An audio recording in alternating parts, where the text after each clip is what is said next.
You walk into a world that never stops speaking. Screens hum, people shout, opinions clash like thunder.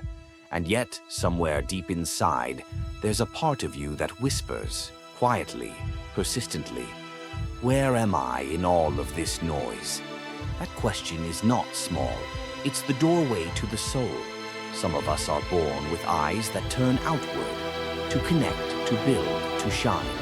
We feed on motion, on laughter, on the pulse of others. We are the sunlight, warm, visible, constantly burning. Others are born with eyes that turn inward, to dream, to dissect, to listen to what cannot be said.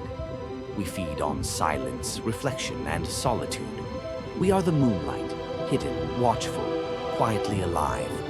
Both energies are sacred, but the world rarely treats them that way.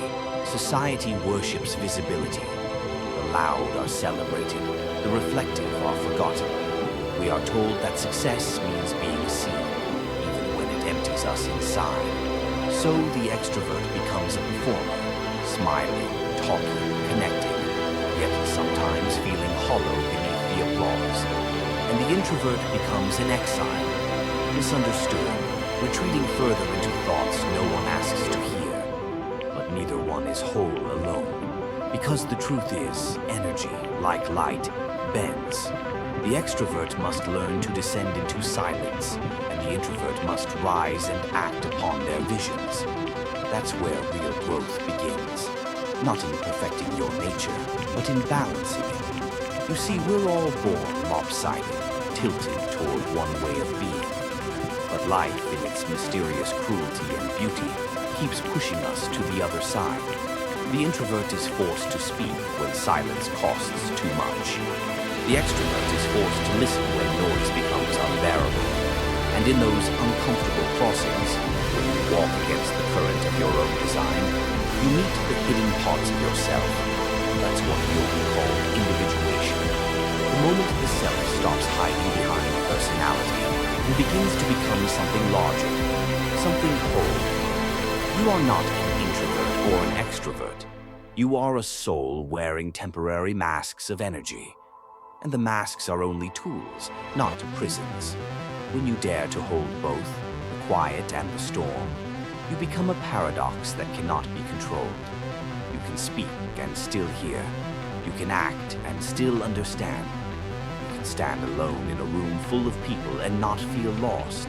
The world will not understand this. It prefers categories, neat, measurable, predictable. But greatness has never lived in categories.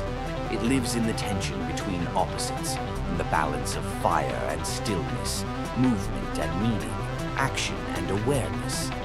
And maybe that's why so many people feel empty today. They've been taught to live as halves, half heard, half seen, half alive. To live fully is to accept both sides, to walk through the noise until you find your silence, and to rise from the silence when the world needs your voice.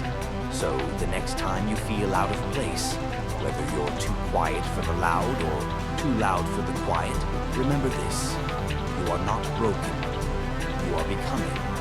Because only those who stand between light and shadow ever learn what it means to see clearly. And maybe, just maybe, that's what the soul was searching for all along. Pause. Soft music builds. If this message spoke to something deep in you, if you see yourself in the silence and the storm, then subscribe. Because here we go beyond the surface.